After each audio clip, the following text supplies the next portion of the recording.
WHO memberikan indikasi kalau COVID selesai di dunia ini baru tercapai di tahun 2025. Walah, sebuah perjalanan yang panjang sekali ke depannya. Masih 4 tahun lagi. Masih lama ya. Sama lamanya dengan menunggu Newman giliran pegang kendali bernegara. Baik, kita bahas lebih dalam tentang pandemi ini. Dalam kacamata perang, sesungguhnya saat ini adalah masuk kategori perang dunia ketiga.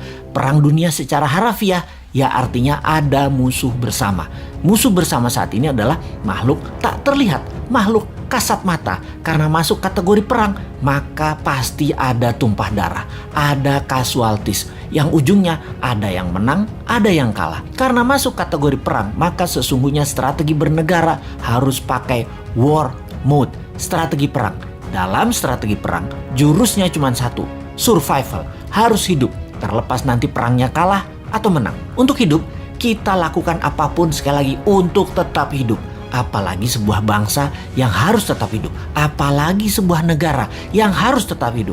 Dan dalam mempertahankan kehidupan bangsa dan bernegara, yang unggul bukan hanya hidup, tetapi juga memenangkan peperangan.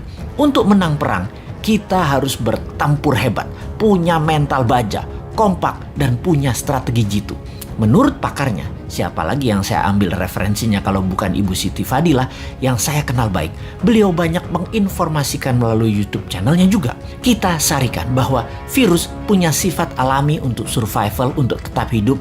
Biasanya punya 3 periode mutasi. Mencontoh Spanish flu di awal abad 20-an. Gelombang pertama, gelombang kedua, gelombang ketiga, virus bermutasi. Seperti bola dilepas dari tangan. Pantulan pertama lebih tinggi. Pantulan kedua lebih rendah dan pantulan ketiga terendah. Virus pertama kekuatannya terlemah, gelombang kedua mulai menguat dan ketiga terkuat. Itu adalah hukum alam, dilihat dengan kacamata, disederhanakan. Lalu kita lihat strategi bernegara. Ada yang pakai vaksin solusinya, ada yang pakai imunitas, ada yang keduanya dikombinasi. Amerika di zaman Trump pakai cara yang terlihat kasar, yaitu membiarkan rakyatnya terpapar dengan cepat dengan niat agar herd immunity tercapai alami, juga dengan cepat karena yakin imunitas rakyat Amerika baik dan sistem kesehatan Amerika terbaik di dunia. Casualties atau korban perang di bawah 1,5% ternyata. Saat ini terdapat data bahwa 49% rakyat Amerika sudah terpapar dan punya imun sistem sendiri, dan suntik vaksin sudah mencapai 20% populasi, alias herd immunity sudah tercapai di Amerika saat ini. Vaksin tetap dilanjutkan. Prinsip kebijakan Gedung Putih ala Trump melawan Fauci dan WHO, namun membuahkan hasil positif sekarang. Penasehat Biological Warfare Gedung Putih menyarankan Trump waktu itu, strain gelombang pertama itu terlemah. Secepatnya saja disebar dan paparkan dengan tanpa mengikuti protokol WHO dan Fauci yang sepertinya mau menghambat agar Amerika rakyatnya maskeran dan strain gelombang pertama kenanya sedikit sehingga vaksin laku terjual setelahnya. Bahaya kalau gelombang pertama dibatasi atau ditahan. Keserang gelombang kedua, pertahanan imunitas masyarakatnya kurang. Jadi gelombang pertama lepas saja. Toh sarana kesehatan bagus. Itulah analisa dan strategi Gedung Putih di masa Trump yang terbukti tidak ada gelombang kedua di Amerika yang telak. Pada saat ini karena herd immunity tercapai, Amerika menang perang melawan COVID. Tiongkok pakai cara kedua, terbanyak pakai vaksin lokal produk mereka sendiri, di mana herd imunitas alami tercapai 20%, yang saat ini 40%-nya ini pakai vaksin, di mana 3 bulan lagi herd immunity di Tiongkok tercapai dengan vaksin lebih dari 60% populasi dan 20% natural imunitas.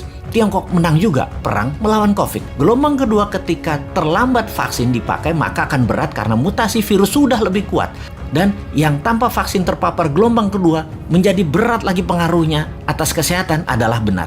Strategi yang harus cepat-cepat dilakukan adalah vaksin disuntikan ke masyarakat. Di Indonesia, ketika gelombang pertama ternyata hanya memapar 10%-an populasi dan vaksin saat ini baru mencapai 20%-an populasi. Saat ini gelombang kedua terjadi di Indonesia. Sementara yang berimbas atau vaksin atau yang punya herd imunitas baru mencapai 30%-an populasi. Dan hanya mereka inilah yang mungkin kuat terhadap virus gelombang kedua saat ini.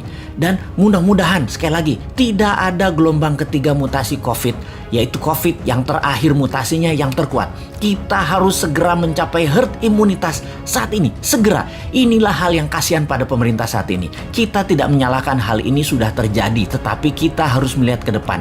Sistem kesehatan kita belum sebaik negara maju. Imunitas vitamin, makanan masyarakat juga belum sebaik negara maju. Maka yang terbaik kita bantu pemerintah saat ini dengan PPKM-nya Jawa Bali, kita taat 100%. Diam di rumah selama 3 minggu, gunakan minimum movement selama 3 minggu, makan sehat, hidup sehat, baca buku, dan olahraga. Ini semua karena sudah kadung, dan kadung juga pemerintah beli vaksin banyak banget, sampai 400 juta katanya, untuk memvaksin seluruh rakyat Indonesia. Vaksin ini ada batas waktu, ada expiration date, jadi harus cepat-cepat. Pandemi, kalau penanganannya benar, sarana kesehatan baik, dan imunitas vitamin yang didahulukan, menurut Ibu Siti Fadila, dengan 50 juta vaksin cukup kok. Kecuali pesan banyak ini karena sekaligus jadi proyek pejabatnya. Ya walahu alam.